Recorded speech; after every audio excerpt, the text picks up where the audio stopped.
আস্থাৰ যোৱাকালি ঘটনাটোৰ পাছত অসমৰ মুখ্যমন্ত্ৰীগৰাকীয়ে দিল্লীত গৈ যিকেইটা কথা ক'লে সেই কথাকেইটা আচলতে ভূতৰ মুখত ৰাম নামৰ নিচিনা। কাৰণ আমি সকলোৱে জানো যে এই মুহূৰ্তত আমি অসমৰ জাতি ধৰ্ম বৰ্ণ ভাষা নিৰ্বিশেষে সকলো শ্ৰেণীৰ সকলো স্তৰৰ ৰাইজে এটাই বিচাৰিছোঁ যে জুবিনদাৰ ন্যায় লাগে। যিকোনো পৰিস্থিতিত জুবিনদাৰ ন্যায় লাগে, খুব সোনকালে লাগে, আৰু কোনো ধৰণৰ সন্দেহ নথকাকৈ জুবিনদাৰ গোটেই তদন্ত প্ৰক্ৰিয়াটো হ'ব লাগে। আৰু নিশ্চিতভাৱে অসমৰ ৰাইজে আন্দোলন কৰিছে, ৰাজপথলৈ ওলাই আহিছে।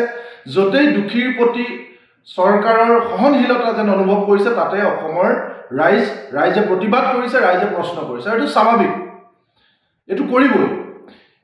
এই মুহূৰ্তত অসমৰ মুখ্যমন্ত্ৰী ডাঙৰীয়াই যোৱাকালি যিখিনি কথা ক'লে যে আমি আইনৰ ওপৰত আস্থা ৰাখিব লাগে, আমি গণতান্ত্ৰিক হ'ব লাগে, ভাৰতবৰ্ষৰ প্ৰধানমন্ত্ৰী ৰাজীৱ গান্ধী, ইন্দিৰা গান্ধী ডাঙৰীয়ানীৰ ক্ষেত্ৰতো আইনৰ জৰিয়তেহে আচলতে তদন্ত প্ৰক্ৰিয়াৰ জৰিয়তেহে তেওঁলোকক শাস্তি দিয়া হৈছিল। গতিকে আমি আইনৰ শাসনক মানি চলিব লাগে। এই মুহূৰ্তত আমি সকলো ৰাইজে জানো যে এই কথাটোৱে মুখ্যমন্ত্ৰীগৰাকীৰ মুখত ভূতৰ মুখত ৰাম নামৰ নিচিনা। আজিৰ পৰা কিছুদিনৰ পৰা আমি প্ৰতিটো মুহূৰ্তত অসমৰ মুখ্যমন্ত্ৰী ডাঙৰীয়াই কৈ আহিছিলোঁ যে আমাক আইনৰ শাসন লাগে, এক্সট্ৰা জুডিচিয়েল কিলিং নালাগে। কিন্তু মুখ্যমন্ত্ৰী ডাঙৰীয়াই যেন খেনুক দেখি ৰন্ধা বঢ়া, খেনুক দেখি দুৱাৰ বন্ধা নীতি। আমি আজি সদায় কৈ আহিছিলোঁ, আমাৰ একাংশ ৰাইজেও আমি সাময়িকভাৱে খুব উৎফুল্লিত হৈছিলোঁ যেতিয়া বাছি বাছি কিছুমান অপৰাধীক এনকাউণ্টাৰ কৰা হৈছিল, এক্সট্ৰা জুডিচিয়েল কিলিং।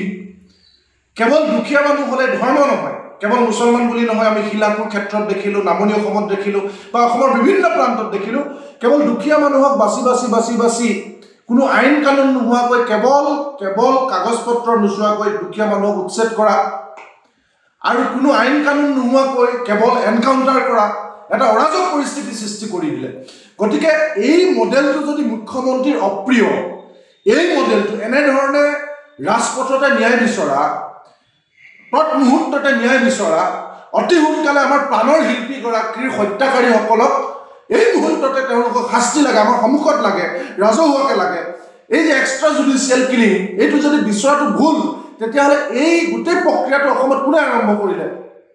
আজি যে মুখ্যমন্ত্ৰী ডাঙৰীয়াই কোনে ওচৰত আহিছে, ফেচবুক চাই যে মানুহৰ নাম লৈ কোনে কি পষ্ট দিছে, কাৰ কথা মতে উচতনি হৈছে, কোনে ৰাজনীতি কৰিছে, এই গোটেই কথা বতৰাবিলাক যে তেওঁ যে এতিয়া এনালাইচিছ কৰিছে, কৰি যে তেওঁ আকৌ কৈছোঁ ভূতৰ মুখত ৰাম নামৰ নিচিনাকৈ যে তেওঁ আইনৰ শাসনৰ কথা কয়। গতিকে এই আইনৰ শাসন কোনে ভংগ কৰিলে, কোনে জংঘল ৰাজ প্ৰতিষ্ঠা কৰিলে অসমত, কাৰ দিনত, কাৰ নেতৃত্বত, কাৰ শাসনকালত আচলতে এই ধৰণেৰে এক্সট্ৰা জুডিচিয়েল কিলিঙৰ নামত সাময়িকভাৱে মানুহক উৎফুল্লিত কৰা হৈছিল? কোনে এই ৰাজনীতি কৰিছিল? এতিয়া যদি সেই ৰাজনীতি বেয়া, তেতিয়াহ'লে আপুনি কিয় সেই ৰাজনীতি কৰিছে তাৰ উত্তৰটো আপুনি দিব লাগিব। গতিকে খেনুক দেখি ৰন্ধা বঢ়া, খেনুক দেখি দুৱাৰ মৰা নীতি নহ'ব। এতিয়া আমাক সেই ন্যায় লাগে, এই মুহূৰ্তত লাগে। অসমৰ প্ৰাণৰ শিল্পীগৰাকীৰ ক্ষেত্ৰত তেনেকুৱা ধৰণৰ ন্যায় বিচৰাটো অসমৰ মানুহৰ ভুল ক'ত? আপুনিয়েতো সেই বাট দেখুৱাইছিল, আপুনিয়েতো সেই কথা কৈছিল। গতিকে এতিয়া আপুনি কৰা কামখিনিকে ওলোটা আপুনি দিব্য জ্ঞান ঘূৰি অহাৰ নিচিনাকৈ এতিয়া যদি আপুনি কয় যে এক্সট্ৰা জুডিচিয়েল কিলিং নহয়, এতিয়া যদি আপুনি কয় আইনৰ শাসন লাগে, এতিয়া যদি আপুনি ৰাজীৱ গান্ধী ন্যায়, এতিয়া যদি ইন্দিৰা গান্ধীৰ ন্যায় কথা উদাহৰণ দিবলৈ যায়, তেতিয়াহ'লে এইটোতো কেতিয়াও হাঁহি উঠা কথা। আপুনি বনোৱা নিয়ম মতে অসমৰ মানুহে ন্যায় বিচাৰিছে, আপুনি বনোৱা নীতি নিয়ম, আপুনি বনোৱা পদ্ধতিৰ মতে, আপুনি বনোৱা পাব্লিচিটি ষ্টাণ্টৰ মতে, আপুনি দিব বিচৰা ঝনঝননি যে চেনচেশ্যনৰ মতে আমাক ন্যায় লাগে। কাৰণ এই ন্যায় আমি সঁচাকৈ বিচাৰিছোঁ, এই ন্যায় আমি অন্তৰৰ পৰা বিচাৰিছোঁ। আমাৰ প্ৰাণৰ শিল্পীগৰাকীৰ ক্ষেত্ৰত লাগে। খেনুক দেখি ৰন্ধা বঢ়া, খেনুক দেখি দুৱাৰ বন্ধা নীতি আমাক নালাগে।